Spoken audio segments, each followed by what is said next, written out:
Nos encontramos en el campo vial Topacio, aquí en la alcaldía de Cuauhtémoc. En esta mini ciudad los niños aprenden sobre seguridad vial. Acompáñenme a conocerlo.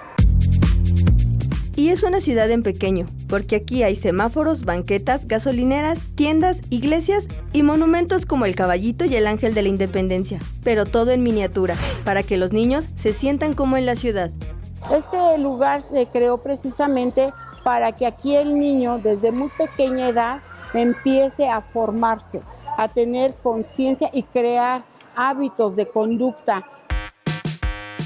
Antes de subirse a los triciclos que simulan automóviles, los niños reciben pláticas de educación y seguridad vial, cómo deben conducir, cuáles son sus deberes y obligaciones, quiénes son los usuarios de la vía pública y cómo cruzarse las calles.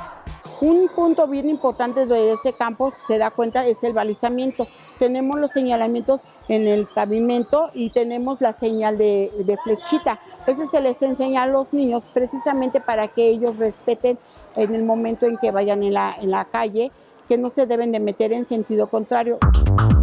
El campo vial ubicado en la calle de Topacio, en el centro histórico, se creó en el año de 1997. Es un programa de la Secretaría de Seguridad Ciudadana de la Ciudad de México y tiene el objetivo de crear conciencia en los más pequeños sobre la importancia del respeto al señalamiento vial y cómo ser un buen peatón.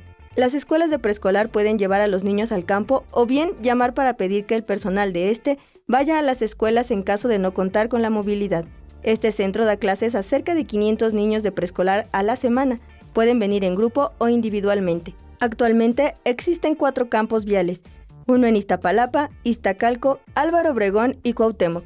Con imágenes de Liber Rodríguez, Mariana Sánchez, 21 Noticias. Les diga, observamos el